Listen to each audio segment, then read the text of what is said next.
Сәлеметсіздер ме, құрметті әріптестер? Біз бүгін Абай жолы роман-эпопеясын мектепте оқытуда онлайн сервистерді тиімді пайдалану тақырыбы бойынша сіздерге өз жұмыстарымызды таныстырмақшымыз.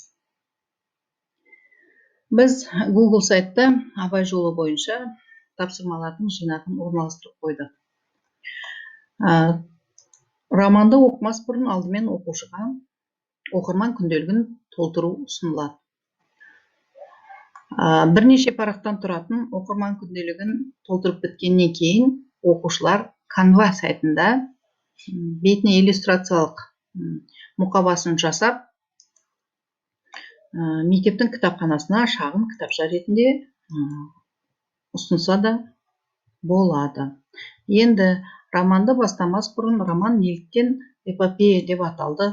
Сол сұрақтың жауабын іздеу барысында біз Жидебайдағы Абайдың кешеніне осындай виртуалды саяхат жасатқыздық.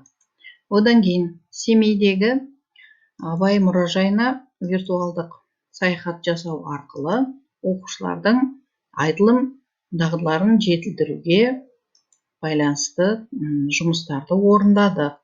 Мұнда материалдарды ең жақсы білетін оқушылар гид рөлін атқарып, басқаларына кешеннің ішін таныстырып, мұнда карталарды,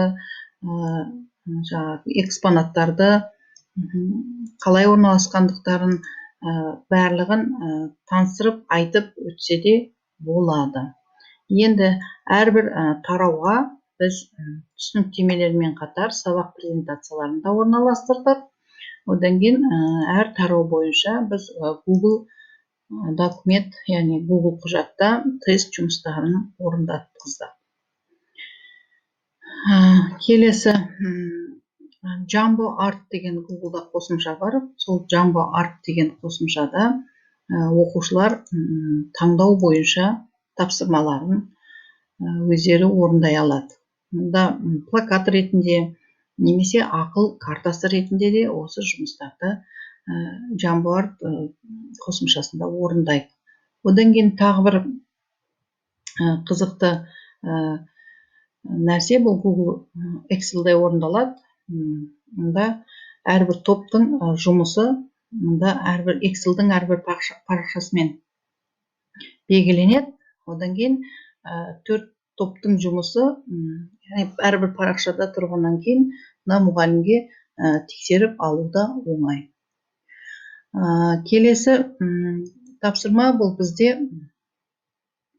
Learning Apps'та орындалады. Егер сіздер білесіздер, Learning Apps'та егер тапсырма қате болса, онда сіздің тапсырмаңыз қызылмен беріліп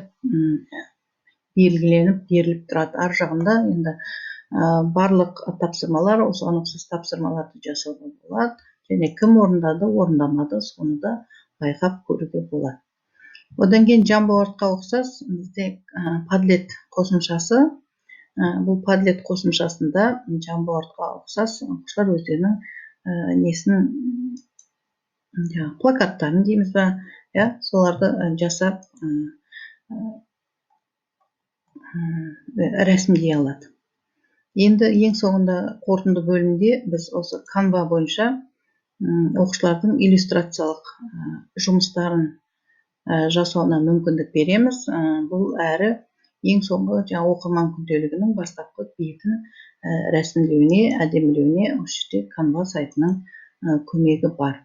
Енді ең соңында осы Powtoon деген сайтта оқушылар өздерінен кейінгі оқушыларға Абай жолын ұсынуға 5 кеңес бере алады, немесе Абай жолында ескеруге тиісті 5 қағидатты осындай электронды форматта өздері ұсына алады. Енді сонымен жұмыстарымызбен таныстырайық. Тыңдағандарыңызға рахмет.